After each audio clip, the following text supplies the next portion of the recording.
समादरणीय श्रोता, हार्दिक अभिवादन। हामी यहाँहरूको अघि प्रसिद्ध अमेरिकी लेखक जोहान क्रिस्टोफ आर्नोल्डद्वारा लिखित चर्चित पुस्तक वाइ फर्गिभको नेपाली अनुवादका केही महत्त्वपूर्ण खण्डहरू प्रस्तुत गर्दैछौँ। यहाँले यो सामग्री एकल वा सामूहिक रूपमा सुनि आत्मिक लाभ लिन सक्नुहुन्छ। तपाईँका साथी वा आफन्तजनलाई सुनाउन सक्नुहुन्छ अनि उहाँहरूसँग यस विषयमा छलफल समेत गर्न सक्नुहुन्छ।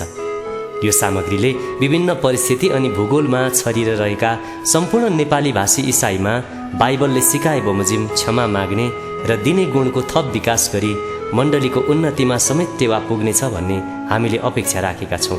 हवस् त, अब सुनौँ सत्य घटनामा आधारित पुस्तक वाइ फर्गिभ अर्थात् क्षमा किन।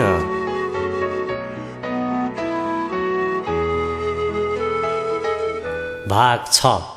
समादरणीय श्रोतालाई हामी गत भागदेखि नै अल्जेरियन मठका मठ अधिकृत क्रिस्चियन डी चेर्चको जीवन घटना सुनाइरहेका छौँ। डी चेर्चले मठाधीशको रूपमा आफ्ना समुद्र पार वरिष्ठ अधिकारीहरूलाई असामान्य तथा अझै निर्बुद्धि लाग्ने निर्णय गरे। केवल सुसमाचार प्रचार गर्नुको साटो उनले स्थानीयहरूलाई जागिर, स्वास्थ्य सेवा, साक्षरता र फ्रेन्चमा शिक्षाहरू उपलब्ध गराए। उनले मुस्लिम क्रिस्चियन संवादलाई प्रवर्धन गर्ने उद्देश्यले वार्षिक अन्तर्धार्मिक शिखर सम्मेलन पनि आयोजना गरे। उनले मुस्लिमहरूलाई आफ्नो नोट्रे डेम डी एटलास बिहारको आवास क्षेत्रमा बस्न पनि बोलाए।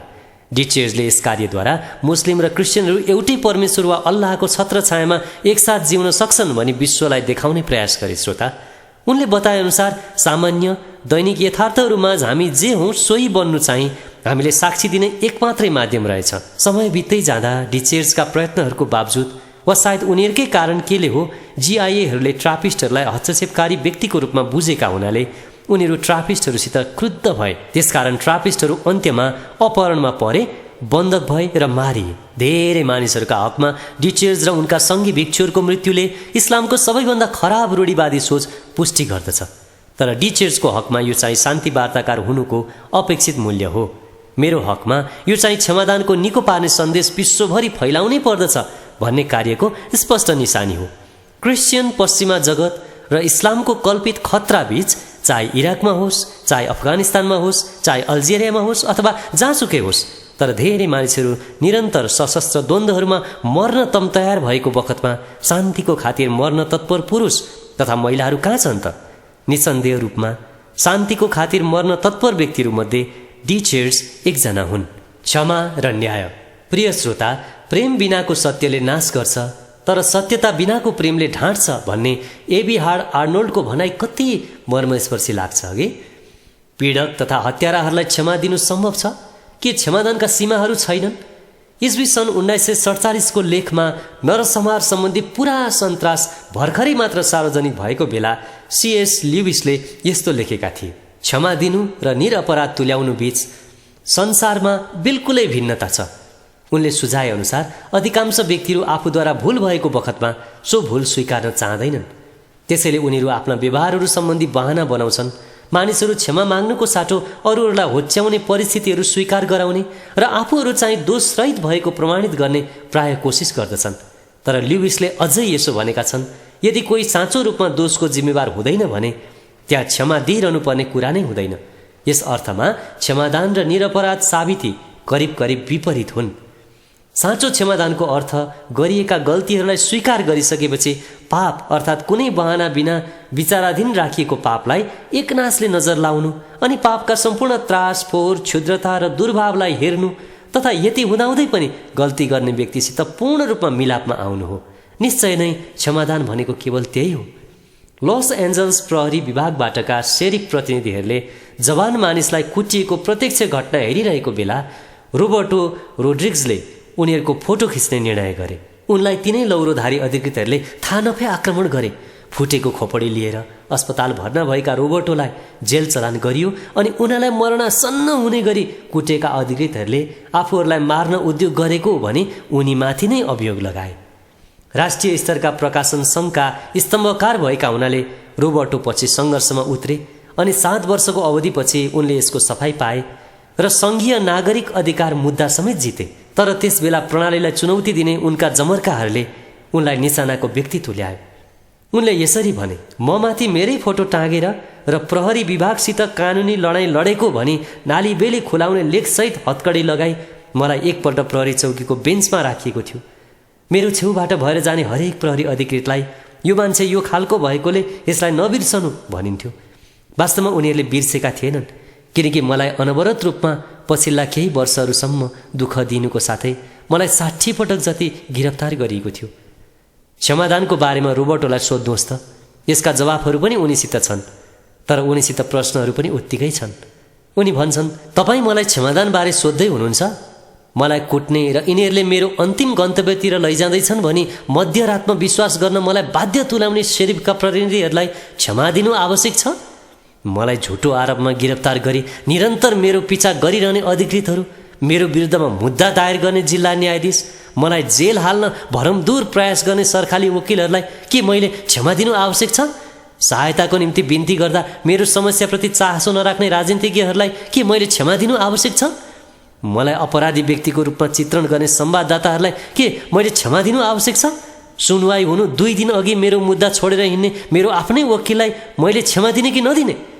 उनी अगाडि भन्छन्, मलाई अनुभूत भयो, यदि हामीभित्र दुर्भाव रहिरहेमा, यदि हामी आक्रोशले वशीभूत भएमा वा मनमा क्रोध लिइरहेमा, हामी पूर्ण रूपमा मानव बन्न नसक्ने रहेछौँ। यस्ता संवेगहरूले हाम्रा जीवनलाई परिभाषित गर्दछन्। विशेषतः जो व्यक्तिलाई पाशविक तथा अमानवीय व्यवहार गरिएको हुन्छ, त्यस्ता विनाशकारी संवेगहरूदेखि छुटकारा पाउन चङ्गाई अत्यावश्यक हुन्छ। तर छुटकारा पाउनु भनेको रिक्तता भर्न कुनै चिजको खोजीमा लाग्नु भन्ने पनि हुन्छ। खोजी गर्नुको अर्थ मानव बन्ने खोजी हो। मैले सन् 1998मा मानव बन्ने खोजको सुरुवात गरेँ। मैले लगभग 30 वर्षमा आफ्नै जन्मदिनमा पहिलो पटक गीत गाएँ। केही महिनापछि मैले चित्र कोर्न सुरु गरेँ अनि त्यसपछि आख्यान लेख्न थालेँ। अन्ततः मैले मेरो मानवता फिर्ता ल्याउने सुरुवात गरेँ। रोबर्टो भन्छन्, म अझै पनि पूर्ण रूपमा आघातबाट निको भइसकेको छैन, तर जे होस् मैले मुस्कुराउन, हाँस्न अनि फेरि एकपटक जीवनलाई माया गर्न सकेको छु र अरूलाई पनि हँसाउन र उनीहरूमा मुस्कुराहट छर्न सक्ने भएको छु। म नर्सिङ होम र ज्येष्ठ नागरिक केन्द्रहरूमा गीत गाउँछु। न्यायको निरन्तर खोजी अनि प्रार्थना तथा चिन्तन मननद्वारा पनि म यस बिन्दुमा आइपुगेको हुँ। आदरणीय श्रोता, हरेक वर्ष विभिन्न वर्णका हजारौं मानिसहरूले कानुनको पन्जामा दुर्व्यवहार भोगिरहेका हुन्छन्। तीमध्ये अधिकांश व्यक्तिहरू रोबर्टो जस्तै भाग्यमानी हुँदैनन्। अधिकांश व्यक्तिहरूले कहिल्यै पनि न्याय दिलाइएको देख्नै पाउँदैनन्। के उनीहरूले पनि आफ्ना पीडकहरूलाई क्षमा देऊन् भनी उनीहरूबाट अपेक्षा गर्न मिल्छ? हो, उनीहरूले आफ्नो खातिर मात्रै होइन, अरूका निम्ति पनि क्षमा दिनुपर्छ भन्ने रोबर्टोलाई लाग्छ। उनी भन्छन्, यस्ता दुर्व्यवहारहरू सालिन्दा चलिरहन्छन्। अमेरिकाका गल्लीहरूमा खास गरी पाशविक व्यवहार गरिएका र झुटो अभियोगमा जेल भोगेका मानिसहरूमाझ अत्यधिक तिक्तता रहेको पाइन्छ। कतिपय व्यक्तिहरू त जिउँदा लासहरू जस्ता छन्, अरू चाहिँ घृणाले भरिएका र विस्फोट हुनै लागेका जिउँदो टाइम बम हुन्। उनीहरू विस्फोट भएरै छाड्छन्। रोडनी किङको फैसलापछि सन् 1992मा लस एन्जल्समा के भयो हेर्नुहोस् त। दुर्भाग्यको कुरो, यस्तो आक्रोशले प्रायजसो परिवार, साथीभाइ र छरछिमेकलाई कष्ट दिन्छ। यो निजात्मक दुःखद घटना मात्रै होइन श्रोता, तर यो त समुदायकै घटना हो। यो त अनियन्त्रित महामारी जस्तै हो। निको हुने कुरा त परै जाओस्, क्षमादान नै यस क्षेत्रमा टाढाको विषय हो। यद्यपि यस्ता प्रष्ट अन्यायहरू निरन्तर चलिरहने हुनाले अमानवीय व्यवहार गरिएको व्यक्तिले नै क्षमा याचना नपर्खी क्षमा दिनु आवश्यक हुन्छ। आफैलाई निको तुल्याउनु पर्दछ। क्षमादानको निम्ति क्षमा याचनाको जरुरत पर्दैन। क्षमादानको अर्थ निश्चय पनि हात जोडेर खुसी हुँदै घर जानु, निरन्तर अन्यायहरूप्रति विस्मृत रहनु भन्ने होइन। कुनै व्यक्तिले आफ्नो मानवता पुनर्प्राप्ति गर्न सङ्घर्ष गर्दा र आफ्नो अधिकारको निम्ति लड्दाखेरि उसले आक्रोश, दुर्भाव र तिक्तता बिना त्यसो गर्न सकोस् भन्नु नै क्षमादान हो। अझै निर्दिष्ट रूपमा भन्नुपर्दा तपाईलाई पाशविक व्यवहार गर्ने व्यक्तिलाई क्षमा दिँदा उसलाई मानव बन्दै जान सघाउ पुग्न सक्छ, तर यो मात्रै समाधानको हिस्सा हो। अरूहरूलाई दुःख दिने वा मार्ने जस्ता हिंसात्मक कार्य गर्ने मानिसहरूलाई फेरि त्यस्तै खालका अपराधहरू गर्नदेखि वञ्चित गर्ने हो भने उनीहरूलाई क्षमादान भन्दा पनि अझै धेरै थोकको आवश्यकता पर्दछ भन्ने कुरा हामीले सामुदायिक रूपमा बुझेका छौँ। उनीहरूलाई उपचार गरिनुपर्छ। अत्याचारीहरूले आफ्ना भूतहरूदेखि छुटकारा नपाएसम्म कहिल्यै शान्ति पाउने छैनन्। लुजियाना व्यापारी बिल च्याडविकले एकजना जडिया ड्राइभरको कारण आफ्नो छोरा माइकललाई गुमाउनु पर्यो। बिल न्याय गरिएको देख्न चाहन्थे, यद्यपि उनले आफूले खोजेको चिज न्यायले मात्रै टुङ्गोमा ल्याउन सक्दैन भन्ने कुरा रोबर्टोले जस्तै चाल पाए। बिल भन्छन्, मेरो 21 वर्षको छोरो माइकल अक्टोबर 23, 1993 कार दुर्घटनामा परेर घटनास्थलमै बित्यो। गाडीको पछाडि सिटमा बसेको उसको शरीरै साथी पनि मारियो। अत्याधिक मदिरा सेवन गरेको र लापरवाह रूपमा तीव्र गतिमा गाडी चलाएको ड्राइभरलाई चाहिँ हल्का फुल्का मात्रै चोट लाग्यो। उसलाई परिणाम त 2वटा गाडी दुर्घटनाको अभियोग लगाइएको थियो। माइकलमा चाहिँ रक्सीको अलिकति मात्रै गन्ध पाइयो, तर उसको हितैषी साथीमा त झन कत्ति पनि थिएन। न्यायका चक्काहरूले बडो सुस्तरी पेल्दा रहेछन्। गाडी चालक विरुद्ध मुद्दा फेला पार्न अदालतलाई 1 वर्षभन्दा बढी समय लाग्यो। हामी सुनवाई पछि सुनवाईमा उपस्थित भइरह्यौँ अनि हरेकपल्ट मुद्दा विलम्ब भइरहन्थ्यो। प्रतिवादी न्यायाधीशद्वारा रगत परीक्षणमा देखिएको रक्सी सेवनको पुष्टिलाई समेत खारिज गर्ने जमर्को गरियो। यद्यपि त्यो तिकडम असफल भयो। अन्ततः प्रतिवादी दोषी ठहरिएपछि 1 घटना बराबर 6 वर्षको जेल भुक्तान हुने गरी उसलाई सजाय तोकियो।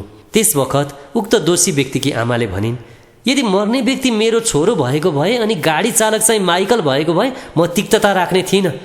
उनले यसो भन्दै गर्दा मैले उनलाई, यदि तपाईँको छोरो साँच्चीकै नमरेसम्म तपाईँले यसो उसो भनी बोल्नु हुँदैन भनी सम्झाएँ।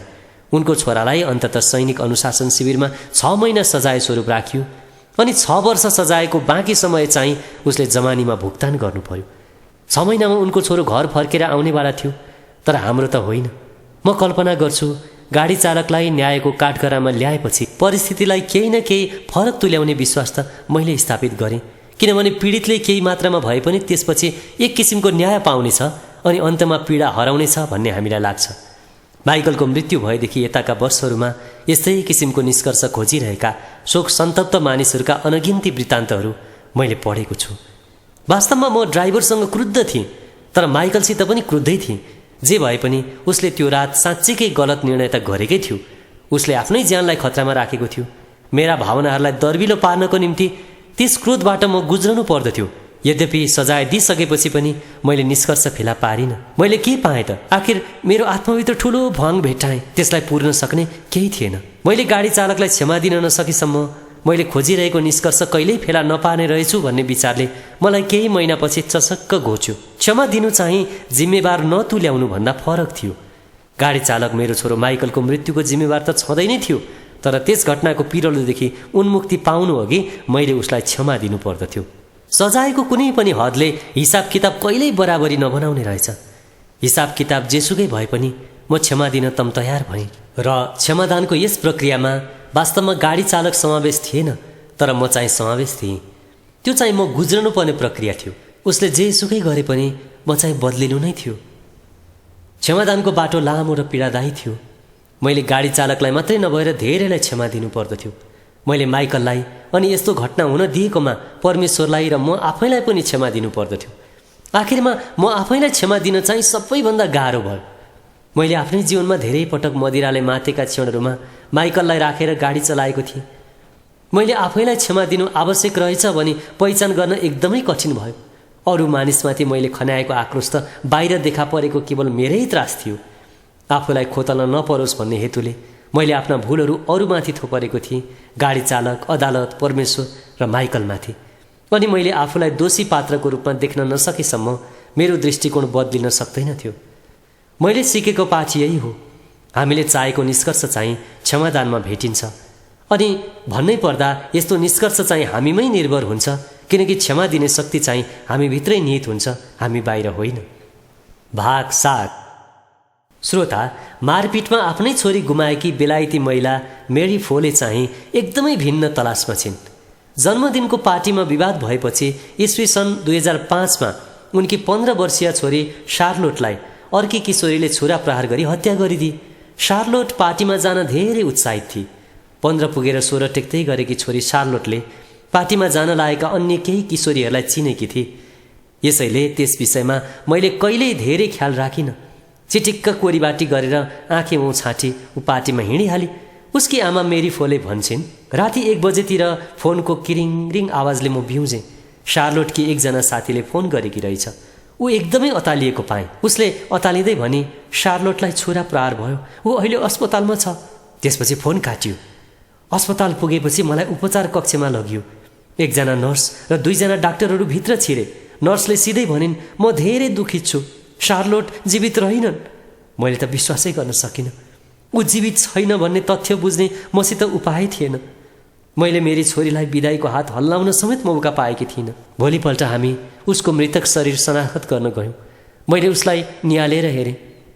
उसलाई पातलो कपडाले घाँटीसम्म छोपिएको रहेछ। हेर्दाखेरि शान्तिपूर्वक पल्टिरहेकी, अझै जीवितै छे झैँ लाग्यो। ऊ आश्चर्य कर्म भएर उसले सास फेर्न थाले हुन्थ्यो नि भनी प्रार्थना गरे। यस बीचमा घटनाक्रमको नालीबेली थाहा पायौँ। बियाट्रिसलाई चिन्ने मरिसा नाम गरेकी किशोरीलाई शार्लोटले चिनेकी रहेछ। सरसर्ती हेर्दा मरिसा र बियाट्रिस बीचमा पुरानो दुश्मनी रहेछ। भनाभन मात्रै होइन रहेछ। मरिसाले बियाट्रिसलाई निकै नराम्रो धम्की दिएकी रहेछ। उनीहरूको त्यही साँझ फोनमा भनाभन भएको रहेछ र भरे छलफल गरौँला भनी त्यही रात योजना बनाइरहेका रहेछन्। मेरी छोरीलाई त्यस विषयमा केही पनि थाहा थिएन।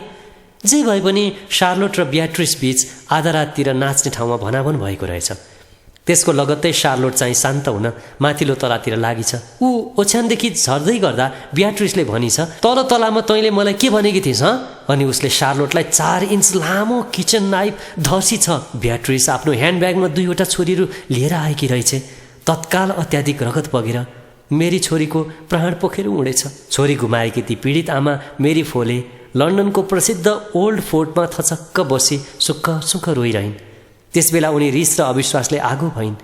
यद्यपि क्रमिक रूपमा आक्रोश मत्थर भइरहेको उनले अनुभूति गरिन्। अनि अन्त्यमा उनीभित्र बियाट्रिसप्रति अजीब दया जागेर आयो। सुनवाईको अन्त्यमा उसलाई क्षमा दिनु र आफूले कहिल्यै नपाएको मातृवत मार्गनिर्देशन प्रदान गर्नु उनको अदब चाहना थियो। मेरी फोले भन्छन्, हो मैले क्षमा दिनुपर्छ भन्ने जानेर पनि क्षमादान तुरुन्तै आविर्भाव भएन। धेरै गाह्रो थियो। मेरो कल्पनामा छोरी शार्लोटलाई छुरा प्रहार गरिएको दृश्य देख्नु र उसलाई सहायता गर्न म त्यहाँ हुन नपाएको सोच नै मेरो मुख्य समस्या थियो। ऊ छटपटाउँदै रगतमा डुबेर यसरी बिती होला भनी म प्राय कल्पना गरिरहन्थेँ। जब म मेरो मानसपटलमा ती दृश्यहरू देख्थेँ, मभित्र उही पुरानो आक्रोश फेरि उम्लेर आउँथ्यो। अनि सम्पूर्ण पीडा र चोटहरू परमेश्वरकै हातमा सुम्पिदिन सकौँ भन्ने उद्देश्यले मैले क्षमादान छानेकी हुँ भने मैले आफैलाई स्मरण गराउनु पर्दथ्यो। ज्यान मुद्दामा दोषी ठहरी मार्च 2006मा बियाट्रिसले 14 वर्षको कारावास सजाय पाइन्।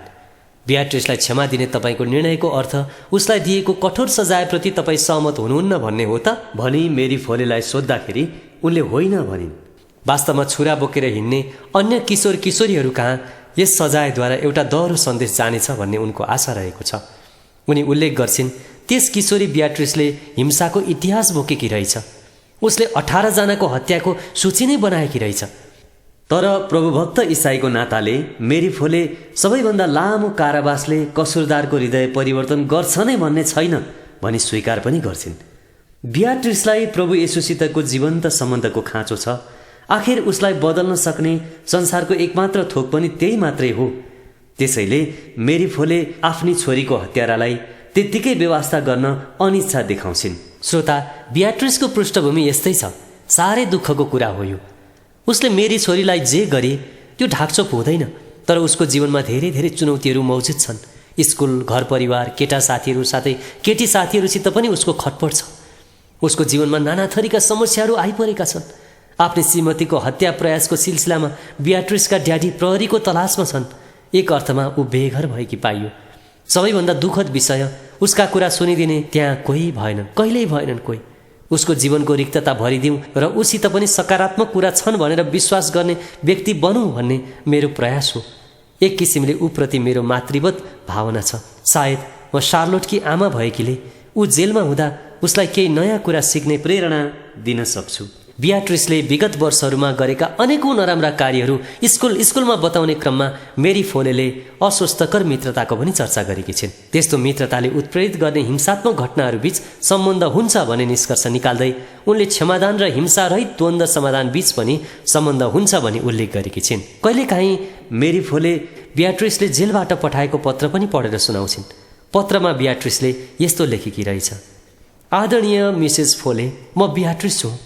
मसित भन्नलाई शब्दहरू छैनन् अनि मैले भन्ने कुनै पनि शब्दहरूले परिस्थिति बदलिने छैन भन्ने मलाई थाहा छ। तर मैले जे कर्म गरेकी छु त्यसले म कति पश्चातापी छु भनी तपाईलाई अवगत गराउनु मात्रै आवश्यक ठान्दछु। शार्लोट यहाँ भइदिए हुन्थ्यो। पागलपनको क्षणिकताले मलाई साँच्चीकै पछुतो लागिरहेको छ।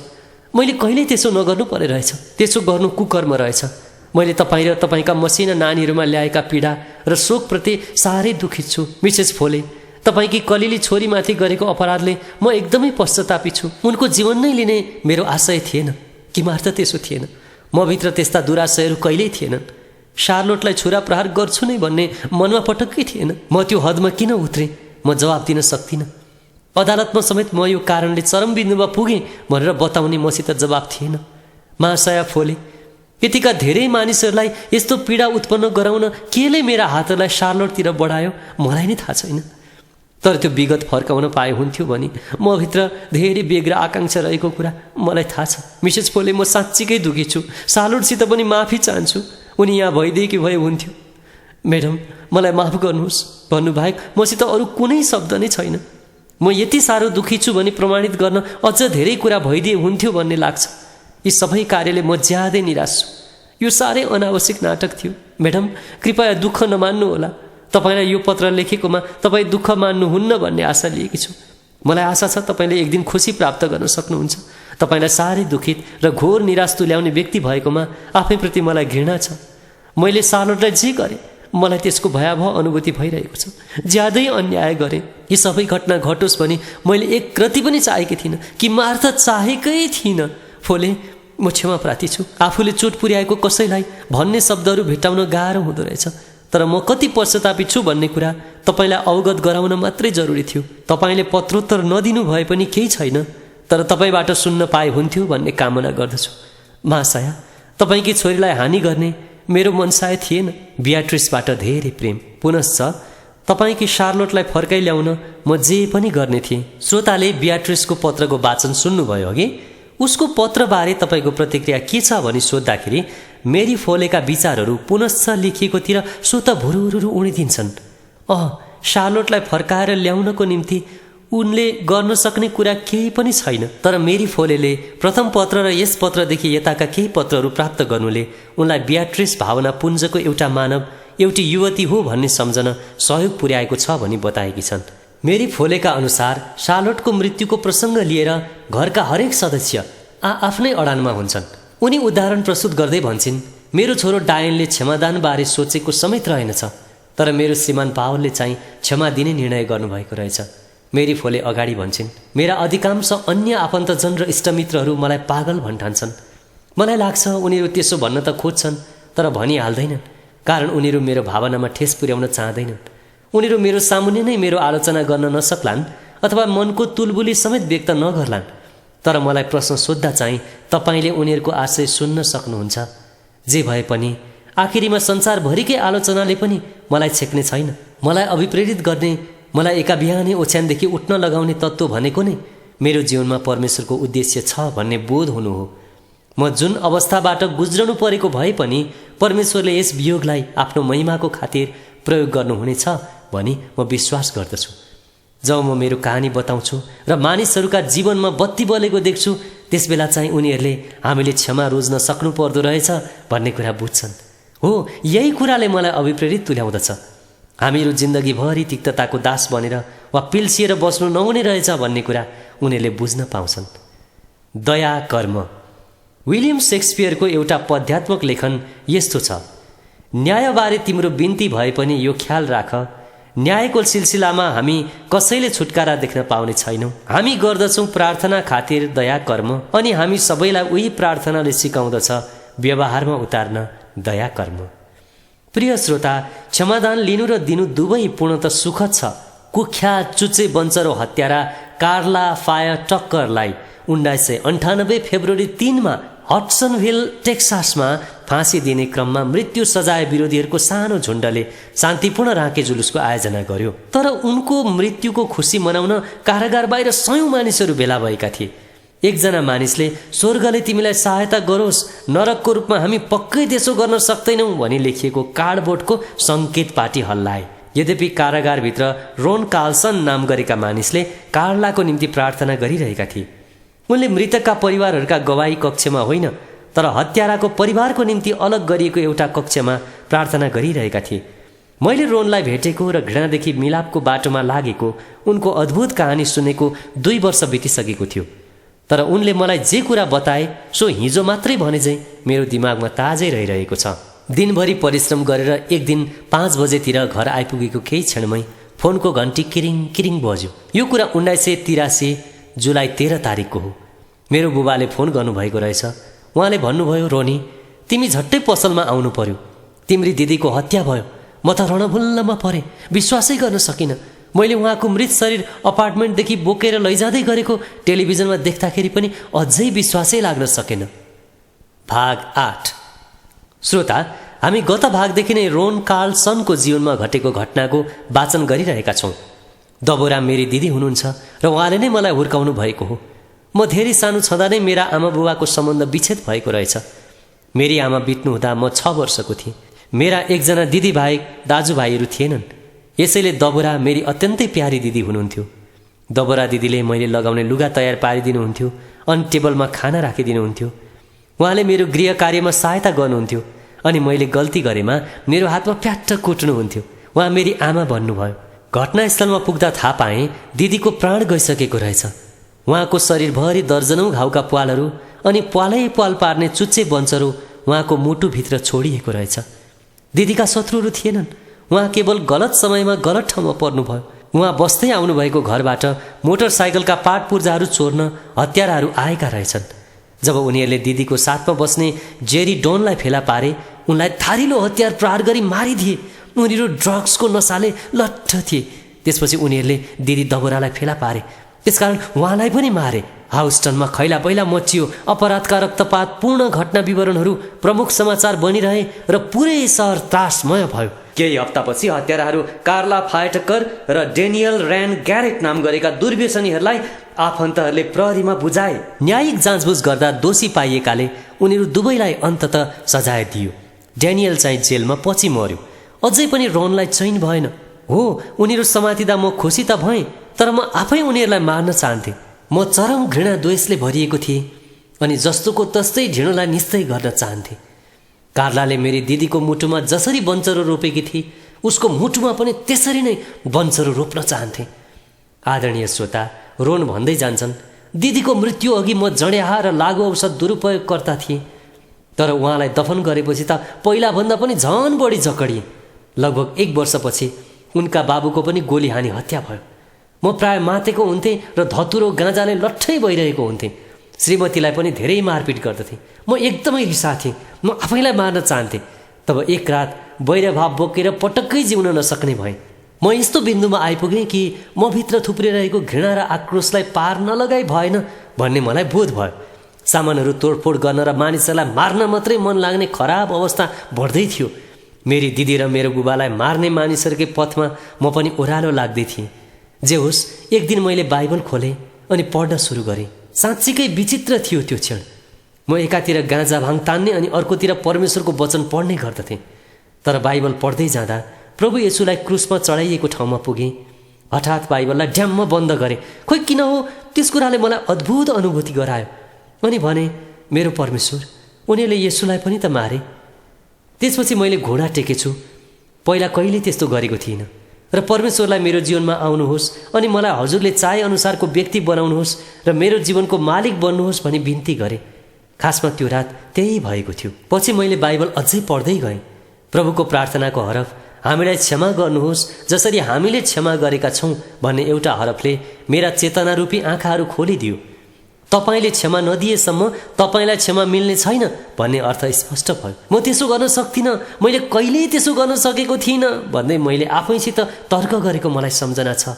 अनि त्यही बेला परमेश्वरले, हो रोन, तिमी क्षमा दिन सक्दैनौ, तर मद्वारा तिमीले त्यसो गर्न सक्छौ भन्ने जवाब दिइरहनु भएको पनि मलाई आभास भयो। साथीसित फोनमा कुराकानी गरिरहेको केही क्षणमै उसले मलाई कार्ला सहरको ह्यारिस काउन्टी जेलमा छ भन्ने कुरा तिमीलाई थाहा छ भनी सोध्यो। तिमी त्यहाँ जाऊ अनि उसलाई तँदेखि मलाई रिस उठेको छ भनिदेऊ भनी मलाई हरायो। त्यसबेला म आत्मिक रूपमा कहाँ पुगिरहेको छु त्यो साथीलाई थाहा थिएन र उसलाई केही पनि भनिनँ। तर कार्लालाई भेट्न जान भनी निदो गरिसकेको थिएँ। जब त्यहाँ पुगेँ, सरासर कार्ला कहाँ गएर उसलाई म दबोराको भाइ हुँ भनी बताएँ। सुरुमा मैले अरू केही पनि भनिनँ। उनले मलाई हेरेर भनिन्, तिमी को हौ अरे? मैले फेरि बताएँ। अनि त्यसपछि उनका कानमा गुन्जिरहेका कुरा पत्या नलागे चाहिँ उनले एकहोरो हेरिन्। त्यसपछि उनका नयनबाट बरर आँसु झर्न थाले। मैले भने, कार्ला दिदी, यस कुराबाट जस्तोसुकै परिणाम आए पनि मैले तपाईँलाई क्षमा दिएको छु र तपाईँको विरुद्धमा मसित नराम्रो केही पनि छैन भने तपाईँलाई अवगत गराउन चाहन्छु। जब मैले त्यसो भने मेरा सारा घृणा र वैरभाव हराए, मेरा काँधदेखि ठुलो भारी उचालिए झैँ भयो। रोन भन्दछन्, उनले कार्लासित सविस्तार कुराकानी गरे र छलफलको क्रममा कार्लाले पनि हालसालै परमेश्वरलाई विश्वास गरेकी रहेछन् र त्यही विश्वासले उनको जीवन दृष्टिकोण पुरा बदलिरहेको छ भनी चाल पाए। त्यसपछि उनले फर्केर कार्लाको विषयमा धेरै चिज थाहा पाउने निधो गरे। उनी भन्दछन्, सुरुमा त मैले भेट्न जाने, क्षमा दिने अनि आफ्नो बाटो लाग्ने सोचेको थिएँ, तर प्रथम भेटघाटपछि म फर्केर जानु आवश्यक थियो। उनले दाबी गरे अनुसार के उनी साँच्चै मसीह चालमा निश्चल छिन् त भनी पत्ता लगाउन चाहन्थे। साथै मानिसहरू किन एकअर्काको हत्या गर्छन् त भनी जान्न पनि चाहन्थे। यो कुरा त कहिल्यै पत्ता पाइन, तर यो कुरा चाहिँ पत्ता लगाए कार्ला सच्चा रहेछन्। उनीद्वारा यो पनि थाहा पाए मानिसहरू परिवर्तन हुन सक्दा रहेछन् अनि परमेश्वर साँचो हुनुहुँदो रहेछ। कार्लाकी आमा देह व्यापारमा संलग्न अनि दुर्व्यसनी रहेछन् र कार्ला सानी छँदा नै उनकी आमाले यी सबै थोकतिर उनको ध्यान खिचेकी रहेछन्।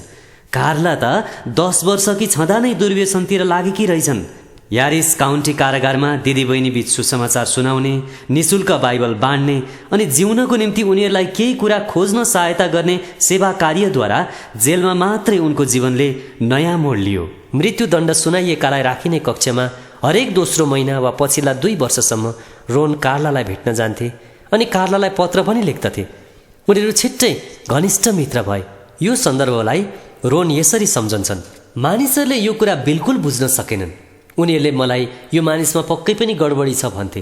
उनीहरू त कार्लालाई सहयोगी भाव नदेखा, तर दबराको हत्या गर्नलाई घृणा गर भन्थे। एकजना आफन्तले प्वाक्क भने, तिमीले देखाइरहेको व्यवहारले तिम्री दिदीको स्मृतिमा कलङ्क लागिरहेको छ, बुझ्यौ? सायद उनी आफ्नो समाधि स्थलमा छटपटाइरहेकी छन् होला। अर्का आफन्तले सार्वजनिक रूपमा भने, कार्लालाई प्राणदण्ड दिने दिनमा म र मेरो परिवार उनी चाँडै मर्दैछिन् भन्ने थाहा पाएर कति खुसी हुनेछौँ। उनले भने, हाम्रो टेक्सासतिर भनाइ छ, जस्तो रोपनी उस्तै कटनी। कार्ला स्वयं पनि आफूप्रतिको रोनको प्रवृत्तिले अन्योलग्रस्त थिइन्।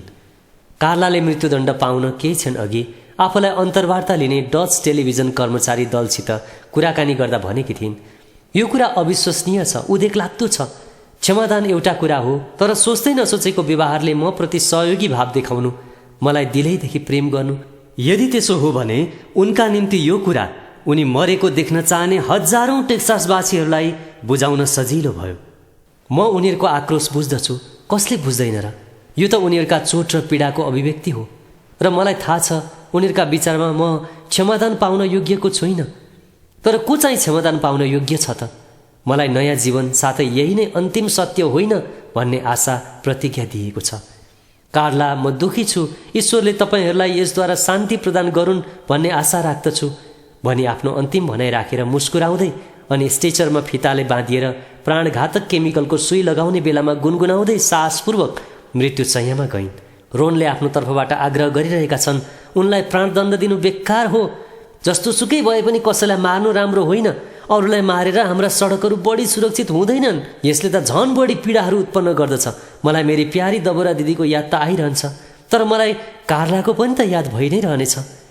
मिलाप असम्भव भइदिँदा क्षमा दिन इन्कार गर्नु भनेको हत्या गर्नुभन्दा पनि असीमित रूपमा खराब हुन सक्छ, किनकि हत्या भनेको तापको क्षणिक आवेग हुन सक्ला, तर क्षमा इन्कार गर्नु चाहिँ हृदयको चिसो रोजाइ हो। स्कटिस लेखक जर्ज म्याकडोनल्डको भनाइ हो। श्रोता, केली नामक युवतीलाई आफ्नो मङ्गेतरले विवाह मिति आउनु 10 दिन अघि छोडेर गएकाले उनले मङ्गेतर गुमाएकी थिइन्। त्यहाँदेखि उनले आफ्नो मङ्गेतरलाई देख्न पनि पाइनन्। उनीहरूको मगनी भएको वर्ष दिनभन्दा बेसी भइसकेको थियो। बेला बखत सम्बन्धमा उतार चढाव आइरहे पनि यो पालि चाहिँ सबै कुरा ठिकठाक हुनेछ भनी उनी ढुक्क थिइन्। प्रेमको सागरमा डुबेकी केली साह्रै हर्षित थिइन्। उनी अन्तिममा नर्सिङ स्कुलबाट दीक्षित वा ग्रेजुएटेड भएकी थिइन् अनि उनको बेहुली पोसाक लगभग तयार भइसकेको थियो। तर त्यस घटनापछि सबै चकनाचुर भयो। प्रिय श्रोता, अब हामी केलीको भनाइ सुनौँ। मेरो मङ्गेतरले ऊ मसित बेइमान भएको कुरा पुष्टि गर्यो। हाम्रो वैवाहिक जीवनमा अझै तगारो बन्ने उसका विगतका कुराहरू थिए। नराम्रो कुरो, ऊ समस्यासित जुझ्नुभन्दा पनि त्यसदेखि भाग्न चाहन्थ्यो। म विक्षिप्त भएँ। म अनगिन्ती दिन रोएँ अनि वर्षौंसम्म मेरो हृदय छिया भइरह्यो। उसको बेइमानीको खातिर आफैलाई दोष लगाएँ अनि म रुखो व्यक्ति भएँ। 30 वर्षपछि पनि केली अविवाहित नै छिन्, तर अहिले उनी रुखो किसिमकी छैनन्। आफ्नो मङ्गितरलाई बताउन नसके पनि उनले उसलाई साँच्चीकै पुरै क्षमा दिएकी छिन्। यद्यपि विवाह कहिले सम्पन्न हुन नपाएको र प्रेम गुमाउनु परेकोले कहिलेकाहीँ उनको मन अझै पनि भदभद पोल्छ।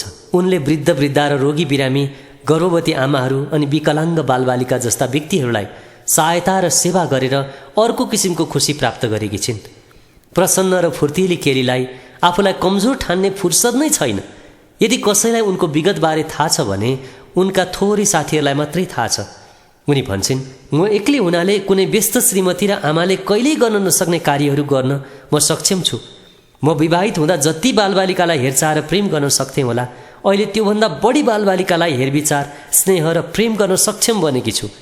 तर त्यसो गर्न सक्नु अघि मैले आफू र मैले गुमाएको थोकमै एकोरिन छोड्नु पर्थ्यो। सर्वप्रथम मैले क्षमा दिनु पर्थ्यो। श्रोता, अब जुलीको विषयमा सुनौँ।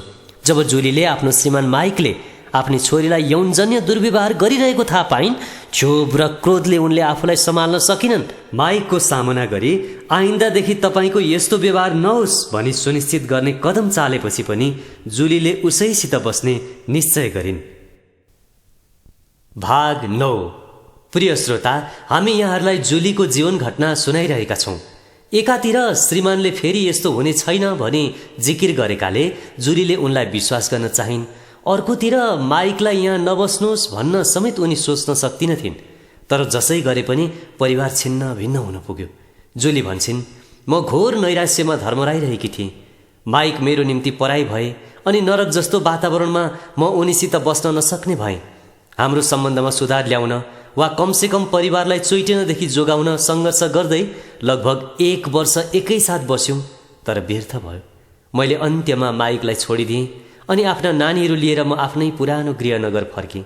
म क्रोधित, कठोर, घृणित, हेलित, आशाविहीन, आक्रामक, अपमानित व्यक्ति थिएँ। विशेषणहरूको यति लामो लर्कोले पनि मैले अनुभूत गरेका कुराहरू अभिव्यक्त गर्न सक्दैन। मेरो हृदयभित्र द्वन्द्व मचिएको थियो। मेरो एउटा मनले माइकलाई क्षमा दिन चाहन्थ्यो, तर अर्को मनले प्रतिशोध स्वरूप उसलाई भक्काभक गोद्न चाहन्थ्यो। खास गरी उसले मसित सम्बन्ध विच्छेद गरेर अर्कीसित विवाह गरेपछि मनभित्र यस्तो द्वन्द्व उब्जिएको थियो। जुन जुन बेला उसकी कान्छी श्रीमतीको आकृति मेरो दिमागमा आउँथ्यो, त्यस बेला मेरो आक्रोश अग्नि ज्वाला बन्थ्यो। मेरो द्वन्द्व यस्तो थियो, मनभित्र माइकलाई क्षमा दिनुपर्छ भन्ने लाग्थ्यो अनि म साँच्चीकै क्षमा दिन पनि चाहन्थेँ। तर मैले व्यावहारिक रूपमा आफ्नो क्षमादान कसरी व्यक्त गर्ने त? अनि उसले रत्तिभर ग्लानी बोध प्रकट नगरेको अवस्थामा मैले चाहिँ कसरी क्षमा प्रकट गर्न सक्थेँ र?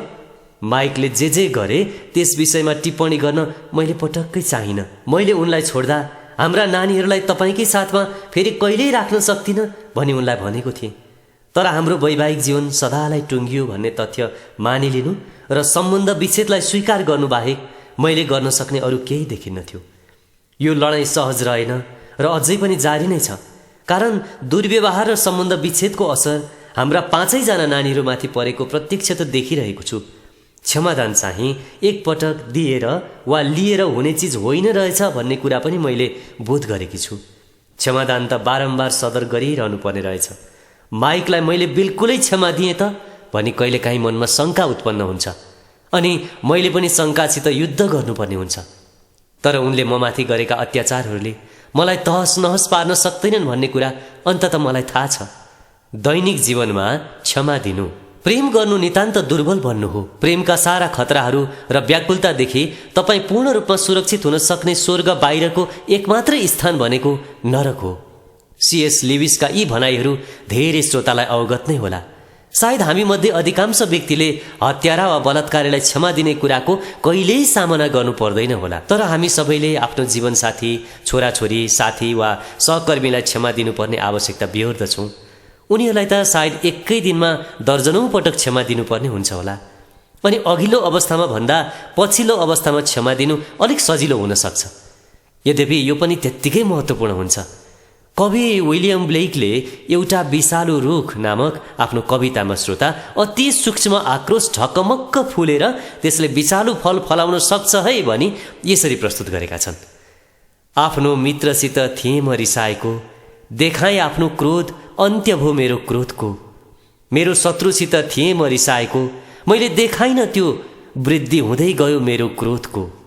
अनि डरले पानी हाले त्यसलाई मैले, रात र बिहान मेरा आफ्नै आँसुले। अनि त्यसलाई मैले न्यानो पारे घामले र अस्पष्ट छलपूर्ण कपटले। अनि बढ्दै गयो त्यो दिन र रात दुवैमा, चम्किलो स्याउ नफलुन्जेल त्यसमा। अनि देख्यो त्यो चम्किएको मेरो शत्रुले, र त्यो फल शत्रुकै भनी चाल पायो उसले। अनि मेरो बगैँचामा छिर्यो सुटुक्क, जब रातले ढाक्यो ध्रुव छपक्क। देख्छु खुसी बिहानीमा, मेरो शत्रु रुख पनि तन्केको धनक्क। विलियम ब्लेकका रुखका बिउहरू दैनिक जीवनका झिना मसिना तुसहरू हुन्।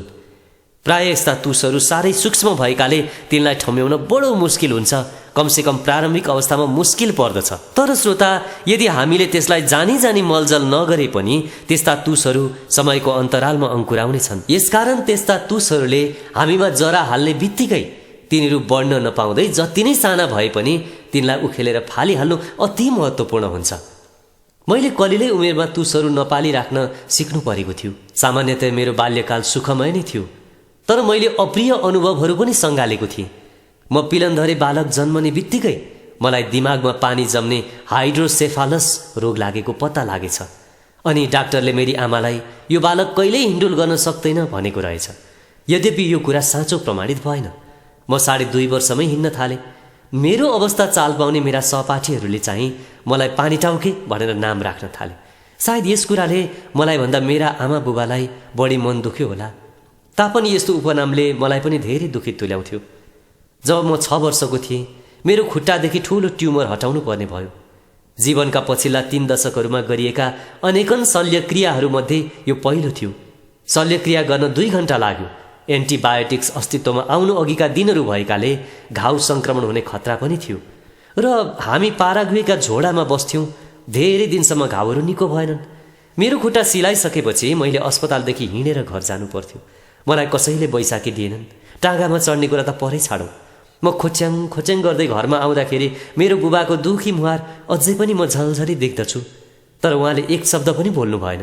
मेरा आमा बुबाको विशेषता गजब थियो। उहाँहरूले कसैको बदख्वाई गर्नुभएको हामीले कहिल्यै सुनेनौँ, अनि हामीलाई पनि त्यसो गर्न दिनुहुन्न थियो।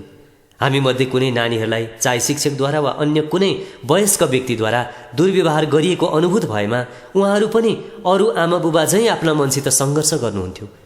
तर क्षमा दिइकन जीवनका झिना मसिना अपमानभन्दा माथि उठ्नु नै तिनमाथि विजयी हुने एक मात्रै उपाय हो भनी उहाँहरू जोड दिनुहुन्थ्यो। म 14 वर्षको भएपछि हामी अमेरिकातिर लाग्यौँ।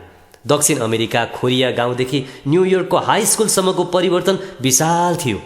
अङ्ग्रेजी भाषा मेरो निम्ति सबैभन्दा ठुलो तगारो थियो, तर समायोजन हुनुपर्ने अन्य बाधाहरू पनि थिए। म आफूलाई अप्ठ्यारो र भद्दा लाग्थ्यो, र म लजालु स्वभावको थिएँ। छोटकरीमा भन्नुपर्दा ममा ज्यादै न्यून आत्मसम्मान थियो। हरेक बालबालिका आफ्ना दौतरी साथीहरूद्वारा रुचाइएको चाहन्छन्। म उनीहरूभन्दा फरक थिइनँ। मलाई मन पराइयोस् भन्ने म पनि औधी चाहना राख्दथेँ। नयाँ सहपाठीहरू बीचमा मन पर्दो बन्न खुब लागि परेँ। म सुरुमा तिरस्कृत भएँ, खास गरी कक्षाको धमासेले अस्वीकार गर्यो।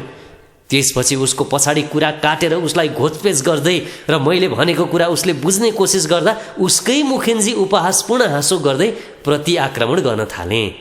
स्वाभाविक रूपमा मैले नात्री फुट्ने गरी हिस्सा पाएँ। मसित मगनी भएकी केटीले मलाई पीठ फर्काएर प्रेम सम्बन्ध तोड्दाखेरि मैले 19-20 को उमेरमा तिरस्कारको चोट सहनु पर्यो। मेरा दुखित भावनाहरूदेखि छुटकारा पाउन र उनलाई क्षमा दिन मेरो निम्ति सङ्घर्ष थियो। कारण उनी हामी बीचको सम्बन्ध तोडेर किन गइन् सो थाहा नभएकोले मलाई गाह्रो परेको थियो। परिस्थिति बिग्रनुमा मेरो आफ्नै दोष थियो भन्ने कुरामा म पछि विश्वस्त भएँ। किनभने म यस्तो अमिल्दो अडभङ्गी थिएँ, त्यसैले मैले आफैलाई पनि क्षमा दिनु पर्दथ्यो। केही वर्षपछि कैयन महिनाको प्रेम सम्बन्धपछि अर्की महिलाले पनि हामी बीचको सम्बन्ध तोडेर जाँदा मेरा आशाहरू फेरि भताभुङ्ग भए। मेरो संसार ध्वस्त हुन पुग्यो। मैले किन यस्तो भएको होला भनी बुझ्ने प्रयास गरेँ। मैले त्यस्तो गल्ती के गरेँ होला? दोस्रो पटक मेरा संवेगहरूको सामना गर्न र म भित्र आत्मबल पुनर्स्थापन गर्न झनै लामो समय लाग्यो। तर मेरो बुबाले तिमीले ठिक समयमा उपयुक्त जोडी पाउनेछौ भनी मलाई आश्वस्त पार्नुभयो। अनि केही वर्षमै उहाँले भन्नुभएको कुरा सही प्रमाणित भयो। दैनिक जीवनमा क्षमादानको अभ्यास गर्दा अति आत्मीय व्यक्तिहरूतर्फ हामीभित्र उम्लने भावनाहरूको यथार्थतासित जुझ्न आवश्यक हुन्छ, जुन सम्भवतः सबैभन्दा कठिन कुरा हो। श्रोता, हामीले फेरि कहिल्यै भेट्न नसक्ने नौलो मानिसलाई क्षमा दिनु पनि निकै गाह्रो हुन्छ। तर हामीले प्रेम तथा भरोसा गरेको व्यक्तिलाई क्षमा दिनु त झनै बढी कठिन हुन्छ। हाम्रो परिवार, हाम्रा मित्रहरू, कार्यस्थलका हाम्रा आत्मीय व्यक्तिहरूलाई हाम्रा सबल पक्षहरू मात्रै थाहा हुँदैन, तर उनीहरूलाई हाम्रा दुर्बलता, कमजोरीहरू अनि हाम्रा आनी बानीहरू पनि थाहा हुन्छ। अनि जब उनीहरू हाम्रो बदखुवाई गर्छन्, प्रायः हामी भावुन्न हुन पुग्छौँ। पूर्व व्यापारी महिला क्लेयर स्टोबर, जो अहिले हाम्रो मण्डलीकी सदस्य हुन्, उनले पनि यस्तै अनुभव गरेकी थिइन्। अब उनको अनुभव सुनौँ। मेरो सहस्वामित्वमा रहेको विज्ञापन एजेन्सी छाड्नु र अर्को राज्यमा सर्नु अघि मैले 10 वर्षसम्मको साझेदारसित कारोबार मिलाउनु पर्दथ्यो। मेरो साझेदार र उनकी श्रीमती एकताका मेरा निकै आत्मीय र विगत 15 वर्षदेखि एउटै मण्डलीका सदस्यहरू भएका नाताले कारोबार मिलाउनु धेरै जटिल भयो। समयको फेरोमा हामी छुट्टियौँ अनि त्यसपछि मलाई उनीहरूसित अबदेखि काम गर्न सक्दिनँ भन्ने लाग्यो। हाम्रा कुनै पनि सल्लाहकारले बराबरी रूपमा यसरी जायजेथा बाँड्दा असल हुन्छ भनेर मलाई बताउन चाहेनन्। म चाहिँ कानुन प्रदत्त अधिकार भन्दा पनि बढी नै दिन चाहन्थेँ। म मेरो विवेक बोझिलो पार्ने कुनै थोक चाहन्नथेँ। त्यसैले मैले त्यही सोच अनुसार प्रस्ताव अघि सारेँ। मेरो सोचाइमा त्यो एकदमै उदार बाँडफाँड थियो, तर मेरो साझेदारले सबै थोकलाई फरक ढङ्गले बुझ्यो र मैले उसलाई व्यापार छोड्ने आफ्नो इच्छा बताएको दिनदेखि ऊ मसित बोल्न छाड्यो।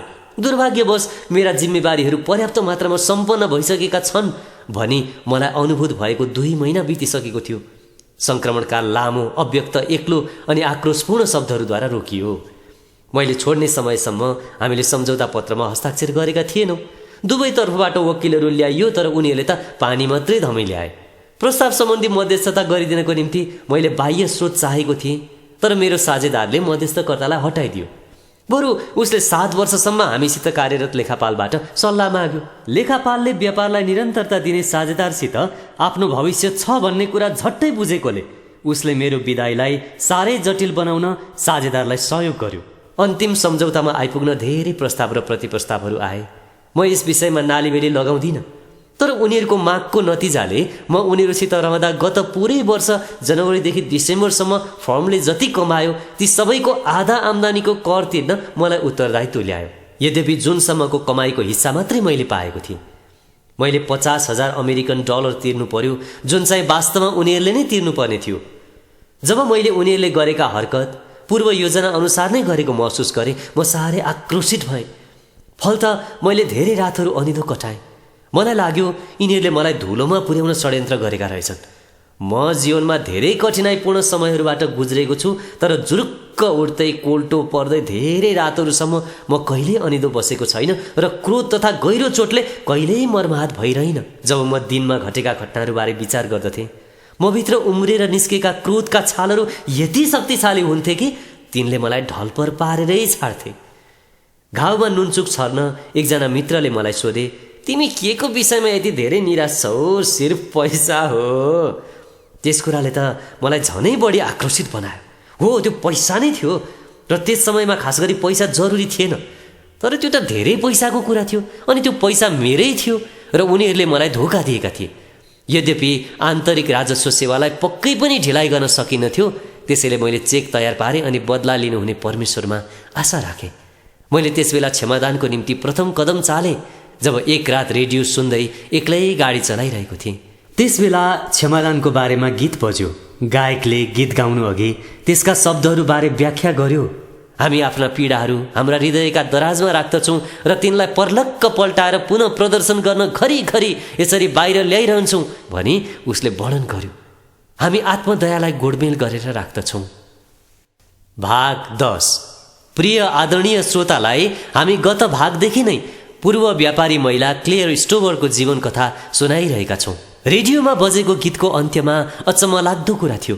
त्यस गीतले भन्दथ्यो, हामीलाई चोट पुर्याउनेहरूलाई क्षमा नदिएर तिनलाई सोचाइभित्र कैद गरिरहेका हुन्छौँ, तर यदि हामी धरहरामा थुनिएको व्यक्तिको अनुहारमा निहाल्यौँ भने हामीले आफ्नै अनुहार देख्नेछौँ। त्यसवखत क्षमादान चाहिँ मेरो जीवनमा अघि बढ्ने कुञ्जी रहेछ भन्ने कुरा बौद्धिक रूपमा भए पनि थाहा पाएँ। जब मैले आफ्ना भावनाहरू जाँच्न थालेँ र मेरो साझेदारको बदख्वाइले भन्दा पनि उसले मलाई दिएको धोकाले झनै म दुखित भएको रहेछु भनी महसुस गरेँ, त्यसबेला मैले दोस्रो कदम चालेँ। पैसालाई मेरो जीवनमा बेसरी नियन्त्रण गर्न दिएको रहेछु भन्ने कुराले मलाई घोच्न थाल्यो। जब म नयाँ ठाउँमा जीवनको नयाँ अध्याय सुरु गर्दै थिएँ, लगभग 1 वर्षपछि अर्को कदम चालेँ। मेरो पुरानो साझेदारलाई चिन्ने मित्रसित म कुराकानी गर्दै थिएँ।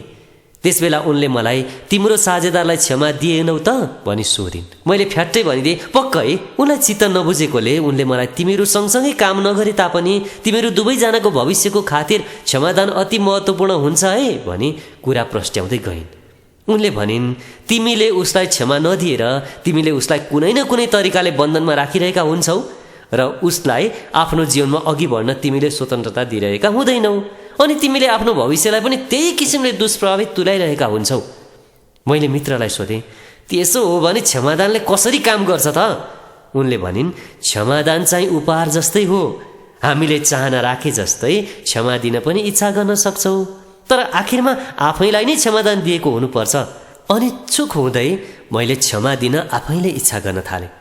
यद्यपि विगत फर्केर हेर्दा मैले होइन तर मेरो साझेदारले चाहिँ क्षमा माग्नुपर्ने हो भन्ने मलाई अझै लाग्दथ्यो। गहन आत्मिक चिन्तनको बखतमा अन्तिम कदम आयो। त्यस बेलासम्म मेरो जीवनमा जे जति तलमाथि भए ती सबैलाई मेटाउने र परमेश्वरको सामु निर्दोष ठहरिने प्रयास गरिरहेको थिएँ। कुरो नलुकाई भन्नुपर्दा म अघि बढिरहेको थिइनँ। मेटाउनु पर्ने कुरा मसित त्यस्तो केही छैन भन्ने मेरो सोचाइ भयो। त्यसपछि मलाई सयौं इँटाले हाने चाहिँ भयो। पक्कै म माथि अन्याय त भएकै थियो, तर मैले मेरो जीवनमा आफ्नै साझेदार अनि अरूको विरुद्धमा झनै बढी अन्याय गरेको रहेछु। थचक्क बसेँ अनि मैले तिक्तता कति धेरै बोकेर हिँडेछु भनी उल्लेख गर्दै र मलाई क्षमा देऊ भनी अनुरोध गर्दै उसलाई पत्र लेखेँ। पत्रलाई हुलाकमा खसाउँदा मैले यस्तो उन्मुक्तिको अनुभूति गरेँ। जवाब जेसुकै आए पनि त्यसको केही परवाह थिएन। म चाहिँ मेरो क्रोधदेखि उन्मुक्त हुन सकेँ। लगभग 1 महिनापछि मलाई क्षमा दिन सल्लाह दिने उही मित्रले मलाई फोन गरेर तिमीले क्षमा दियौ भनी सोधिन्। क्षमा दिएँ र अहिले त मलाई हलुका भइरहेछ भनी मैले जवाब दिएँ। मित्रले भनिन्, मलाई त्यस्तै लाग्यो।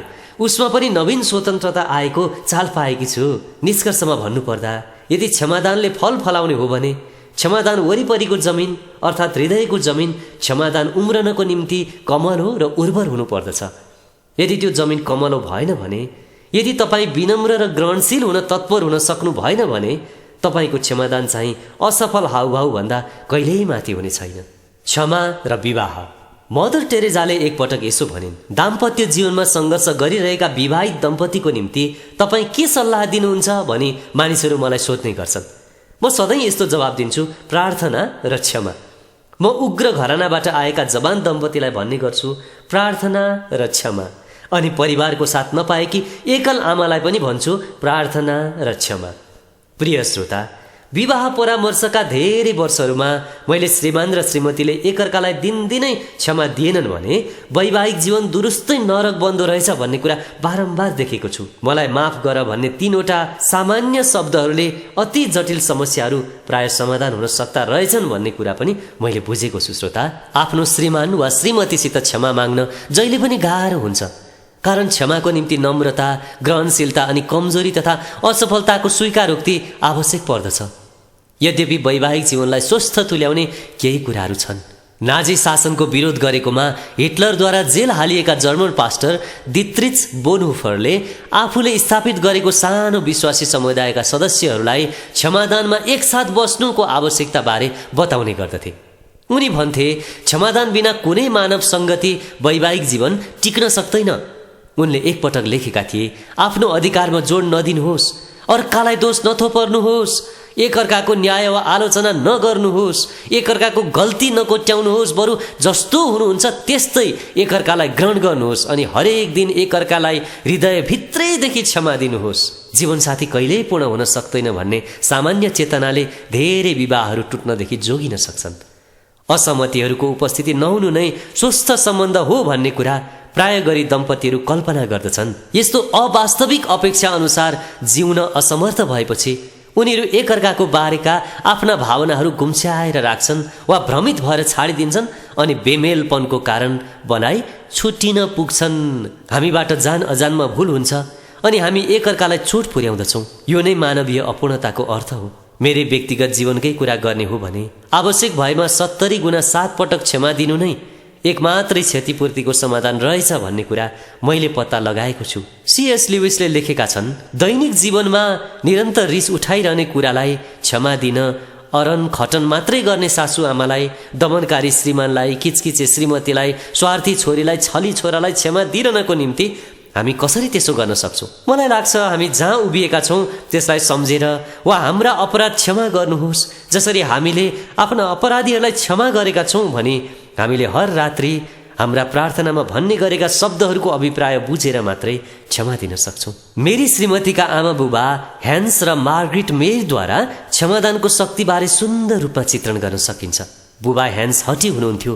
उहाँको हठले गर्दा उहाँहरूको वैवाहिक जीवनमा सम्बन्ध विच्छेदको समय धेरैचोटि आयो। स्विस सेनामा भर्ना हुन अस्वीकार गरेको कारण प्रखर सैनिकवाद विरोधी बुबा ह्यान्स विवाह भएका केही महिनापछि सन् 1929मा जेल पर्नुभयो। रिहाई भएको केही समयमै उहाँहरू श्रीमान श्रीमती फेरि छुट्टिनुभयो।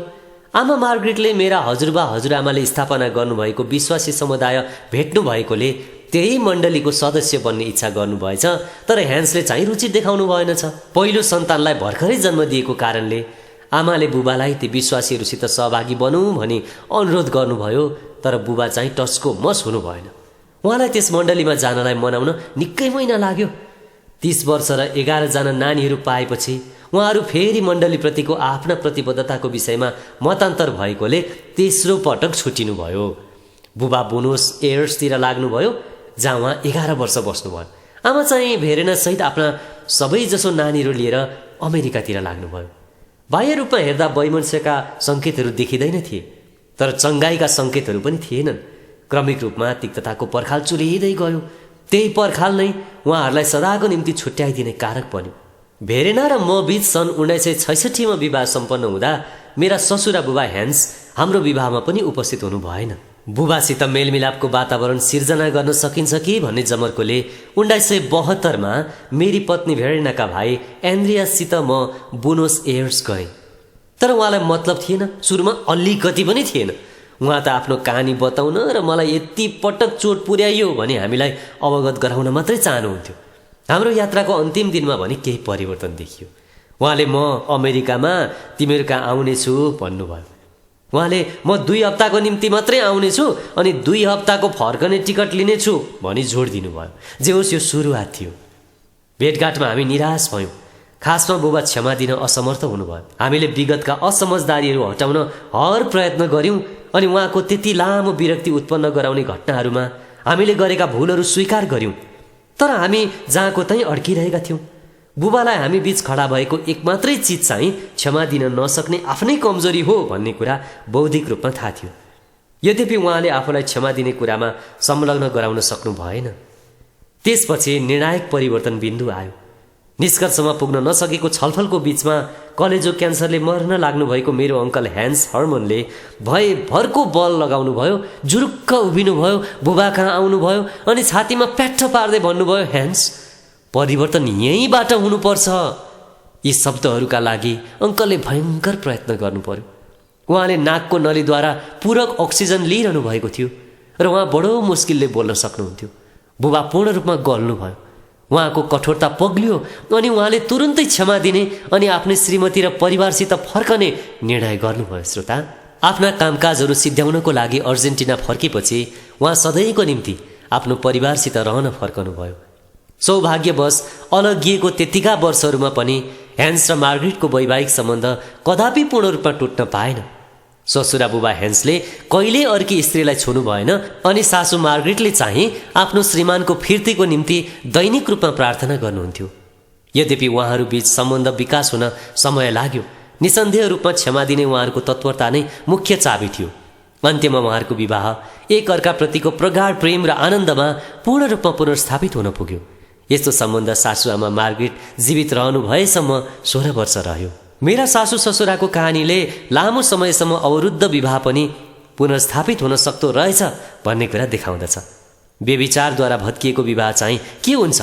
विश्वासघात गरिएका श्रीमती वा श्रीमानले आफ्नो श्रीमान वा श्रीमतीलाई क्षमा दिन र सम्बन्ध पुनर्स्थापित गर्न पर्याप्त मात्रामा साहस गर्नुपर्छ भनी सधैँ अपेक्षा राख्नु उचित हुन्छ त? 3 वर्ष अघि मैले एड र क्यारोल दम्पतिलाई परामर्श दिएको थिएँ। श्रोता, उनीहरूको वैवाहिक जीवन तसनस भएको थियो। उनीहरूको विवाह हुनु अघि नै एड समस्याग्रस्त पियक्कर थिए। त्यस आदतले सुरुवातदेखि नै घरमा तनाव उत्पन्न गरेको थियो। त्यसको अलावा पनि गृहस्थी ठिकठिकै चल्दै थियो। उनीहरूका नानीहरू छिट्टै भए, पहिलो छोरा अनि त्यसपछि छोरी।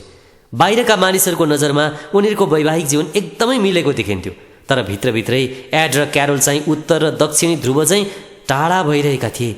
अनि एडको चाहिँ छिमेकीसित हिमचिम भएकोले उनी तिनै महिलासित लसिन थाले। केही वर्षपछि एड र क्यारोल हाम्रो मण्डलीमा आए र त्यही समयतिर उनले पहिले आफ्नै श्रीमतीसित अनि त्यसपछि मसँग उनको छिमेकी महिलासित प्रेम सम्बन्ध रहेको स्वीकारे। उनको विवेकले उनलाई शान्ति दिएनछ र केही पनि नभएको बहाना गर्दै त्यस्तो रहस्य लुकाइरहेको भार खप्न नसकेकोले पछि आफ्नो प्रेम सम्बन्ध स्वीकार गरेका रहेछन्। उनकी पत्नी क्यारोल यो सुनेर अक्क न बक्क भइन्। केही गडबडी छ भन्ने कुरा त उनले निकै पहिला नै गन्ध पाएकी थिइन्, तर यस्तो विश्वासघात हुन्छ भनी उनले कहिल्यै कल्पना समेत गरेकी थिएनन्। आक्रोशित हुँदै उनले लोग्ने एडलाई भनिन्, हाम्रो सम्बन्ध आजदेखि टुट्यो, म तिमीलाई कहिल्यै पनि क्षमा गर्ने छैन।